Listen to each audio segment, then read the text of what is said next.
नमस्ते friend. Sunday special में कहानी है आज की परिवर्तन। वसुधा एक संयुक्त संपन्न एक रूढ़िवादी परिवार में पली बड़ी हुई है। घर में हमेशा लड़कों और लड़कियों में भेदभाव किया जाता रहा है। लड़कियों को अपनी पसंद का शिक्षा का भी अधिकार नहीं था। उन्हें शिक्षित करने का बस एक ही मकसद था कि उन्हें विवाह के लिए एक अच्छा लड़का और एक अच्छा ससुराल मिल जाए। शिक्षा भी उन्हें दूरस्थ शिक्षा प्रणाली से दिलाई जाती है ताकि लड़कियों को घर से बाहर न जाना पड़े, जबकि इसके विपरीत लड़कों को मनपसंद कॉलेज विषय चुनने का पूरा अधिकार, घर में भाभीियों पर भी बहुत पाबंदी थी और उन्हें अपनी पसंद से खाने पहनने का अधिकार बिल्कुल न था। सारा दिन पल्लू सिर पर रखना होता था और घर का काम करना होता था। वसुधा ने बचपन से माँ और चाची को यही कहते हुए सुना था कि लड़कियों को पढ़ने की कोई जरूरत नहीं है, घर के काम अच्छे से आने चाहिए, ससुराल में वही काम आते हैं, वहां अपनी सब इच्छा और सपने मन में दबा कर ही रखने चाहिए। ऐसे परिवेश में पड़ी बड़ी वसुधा को आज लड़के वाले दिखने आ रहे थे, परंतु उसके मन में कोई उत्साह नहीं था, बिल्कुल बहुत ही, बल्कि वो तो डरी और मायूसी थी। ठीक समय पर लड़के वाले आ जाते हैं। देखने में बहुत ही सुंदर वसुधा को देखकर अभय अपने माता पिता से रिश्ते की सहमति दिखाता है और माता पिता को भी वो बहुत पसंद आती है। विवाह की तारीख 1 महीने के बाद की तय की जाती है। निश्चित समय पर जो है वसुधा दुल्हन बनकर ससुराल आ जाती है, जहां सब उसका बहुत प्रेम और सम्मान से स्वागत करते हैं। उसकी सास किरण सारी रस्में बहुत ही प्रसन्न होकर करती है और उसके बाद किरण कहती है कि तुम थक गई होगी, तुम अपने कमरे में जाओ और आराम करो। ये भारी कपड़े गहने सब बदल कर कोई आरामदायक सलवार सूट पहन लो। मैंने तुम्हारे लिए कुछ सलवार सूट बनवाए हैं जो तुम्हारे कमरे में रखे हुए हैं, जो पसंद हो वो पहन लो। यह सुनकर वसुधा को अपने कानों पर विश्वास नहीं हुआ, क्योंकि उसके मायके में उसने अपनी चाची और माँ को, भाभीियों को केवल हमेशा साड़ी पहनते हुए देखा था। वसुधा मन ही मन बहुत खुश थी।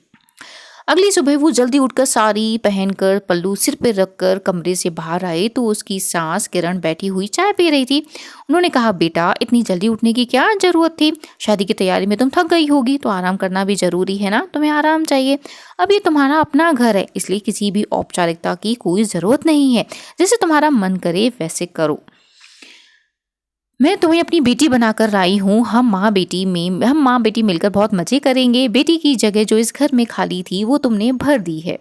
तुम चाहो तो आगे पढ़कर अपनी पसंद का कार्यक्षेत्र चुन सकती हो, हमारा पूरा सहयोग रहेगा, परंतु तुम पर कोई दबाव नहीं रहेगा। तुम हमारे लिए अभय से कम नहीं हो।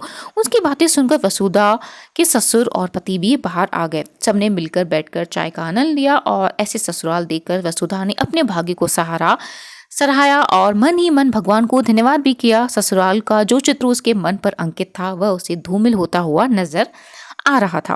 विवाह के बाद जब वह मायके गई तो अपने घर में अपने ससुराल वालों के उत्कृष्ट और सकारात्मक विचारों के बारे में बताया तो सबको बहुत अच्छा लगा।